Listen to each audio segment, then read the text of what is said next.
things or two words come to my mind when I think about this question, and that's representation and access.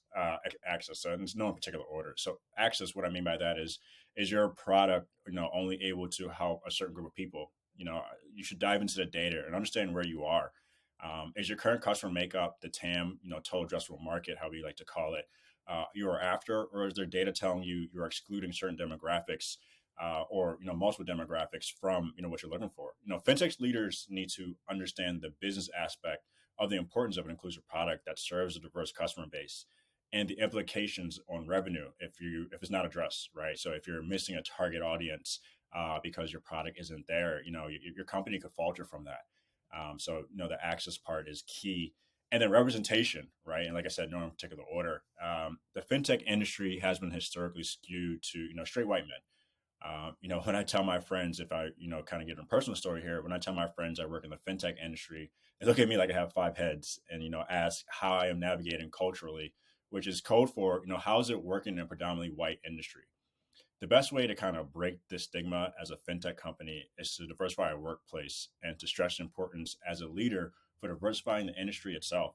In fact, it's almost imperative, and me and you had a conversation about this before, for fintech companies to diversify their workplace or companies, or they really run the risk of losing out on those potential customers, like I mentioned, before.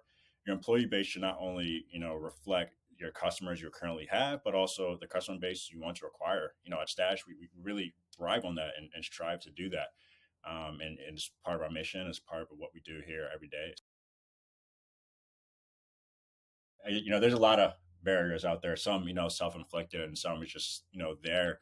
But if I really think about one of the major barriers I see towards a diverse and inclusive workplace, and I'm not talking about Stash, I talk about it in general, is great initial commitment, but a lack of consistency to sustain that commitment, right? So let's think back to 2020, after George Floyd's tragic murder. We've seen all these companies put out statements and commitments toward diversity, which is amazing to see. In my position and how I feel about the industry itself, right? We saw all the posts and everything like that, and that was the great initial commitment. But almost 3 years later, we're seeing those same companies either drop those commitments or they just lack the consistency to make that real change. And the consistency or the lack thereof is probably one of the major barriers, because it is a grind. It is something you have to work to day in and day out. And that commitment, obviously, and that consistency consists of ongoing education, consistent leadership and involvement, as well as constant reminders of DEI's implications on business success.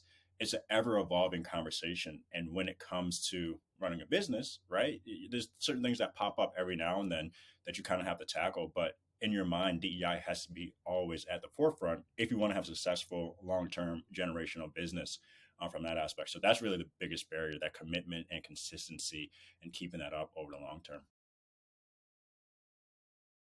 Yeah. And this is for the fintech, community. And in my past life, I was a talent acquisition manager slash recruiter. So I could talk about it from that aspect, but also from a DEI standpoint.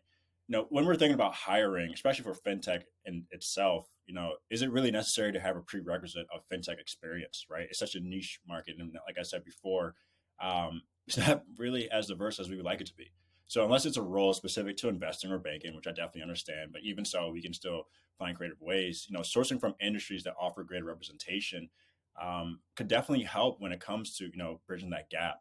For example, for another personal story, I came from a B2B software tech giant in the Boston area, right, to a B2C financial technology startup company, right? And traditionally, right, I don't have fintech experience, but I found the skills easily transferable between the two industries. Another way is to just look at specific diverse organizations that you can source from or partner with. At Stash itself, we partner with Marcy Labs as well as Black product managers to improve our pipeline. That's just to name a few. And again, we have a fantastic recruiting team, but these sources and these organizations are out there not only to help us, but for us to help them. That's a good way. The next thing is, something that's really internal too as well. So your biggest advocates and recruiting source are going to be from your underrepresented employees. If you're able to give them a positive, inclusive experience, and I want to stress the positive, inclusive experience, right? You can't just be parading around. They're going to make your job a lot easier because they're going to be able to refer their friends, their family members, people from their network, or previous coworkers from their organizations, which generally are at the unrepresented groups that you're looking to go after. And then finally, during Heritage Months, and we're at Heritage Month right now, Latini Heritage Month, there are two things you can do. One thing you can do is, you have those unrepresented employees who, like I mentioned before, and again, I want to stress, have that positive experience. Spotlight them during the month, have them talk about their experience, on your social sites or anything like that. So you can gain that traction within those communities. And individuals outside the company can see what it looks like to work inside your company. And then, finally, partner with that external organization to host an event during that specific month, right? Which could be, a recruiting event, or even a personal development event, which shows off your employer brand.